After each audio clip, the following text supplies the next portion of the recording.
Kita masuk ke informasi pertama. RI Pesta Diskon Rumah dan Mobil Listrik. Kabar baik datang dari Menteri Keuangan Sri Mulyani Indrawati yang jor-joran dalam memberikan insentif pajak di tahun ini. Setidaknya akan ada 3 peraturan Menteri Keuangan atau PMK yang dikeluarkan untuk pemberian insentif pajak sejak awal tahun 2024.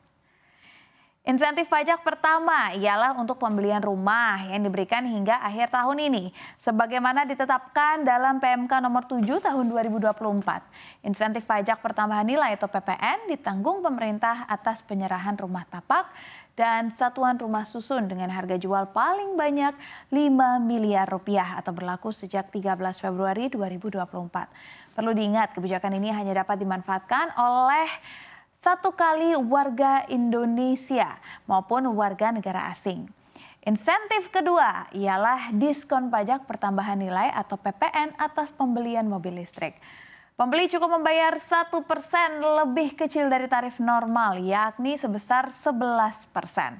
Insentif pajak ketiga ialah berupa pembebasan pajak penjualan barang mewah alias PPNBM untuk pembelian mobil listrik secara impor utuh, yang dikenal dengan completely built up alias CBU dan terurai lengkap atau completely knocked down.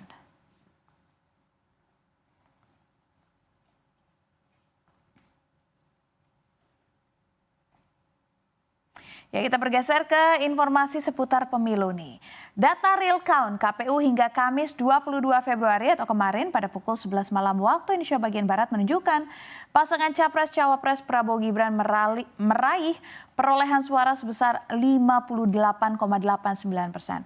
Unggul atas pasangan Anies Mohaimin dan juga Ganjar Mahfud. Melansir data KPU, sudah terekapitulasi 619.579 TPS atau mencapai 75,26%. Data dari seluruh TPS di Indonesia yang sudah masuk ke KPU.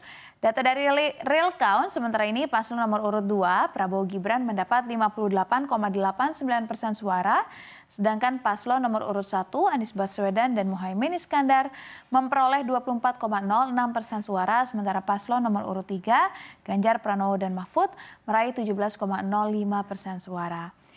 Kondisi real count saat ini masih sejalan dengan data hitung cepat atau quick count di sejumlah survei lembaga lainnya, di mana Prabowo Gibran unggul, sedangkan di urutan kedua terdapat Anies dan Muhaimin.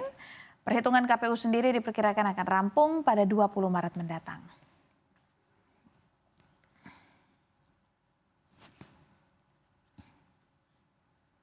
Ya, kita beralih ke informasi lainnya masih seputar pemilu ya, di mana Presiden Turki Recep Tayyip Erdogan tiba-tiba memberi surat ke Prabowo Subianto.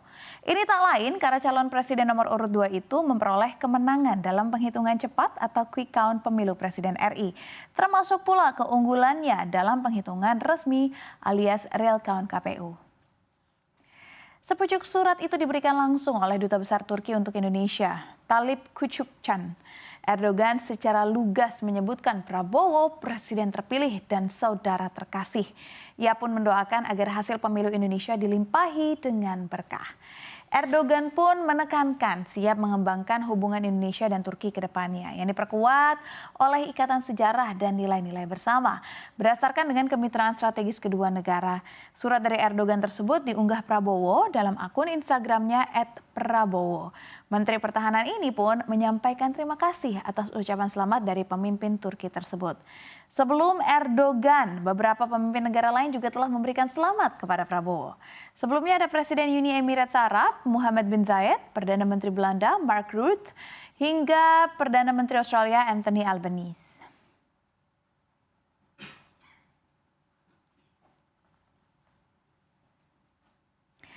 Beralih ke informasi lainnya dari mancanegara ya. Presiden Amerika Serikat Joe Biden membuat heboh. Ia menyebut Presiden Rusia Vladimir Putin dengan umpatan kasar dalam acara publik di Paman Sam. Pernyataan keras Biden ini muncul setelah ia menyebut Putin pada tahun 2022 sebagai tukang jagal dan penjahat perang. Biden mengatakan Amerika Serikat akan mengumumkan paket sanksi baru yang keras terhadap Rusia. Tentunya atas kematian pemimpin oposisi Alexei Navalny di penjara. Rusia pun berkomentar mengenai hal ini. Juru bicara Putin, Dmitry Peskov, mengungkap umpatan yang dilontarkan seorang presiden seperti Biden sangat memalukan bagi Amerika Serikat. Ia pun menyindir dengan mengatakan Biden menunjukkan perilaku gaya koboi Hollywood untuk melayani kepentingan politik dalam negeri.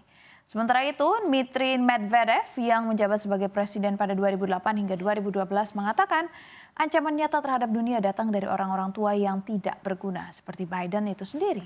Medvedev mengatakan Biden sudah pikun dan kini mengulang pernyataan yang sudah mengenai siap memulai perang dengan Rusia.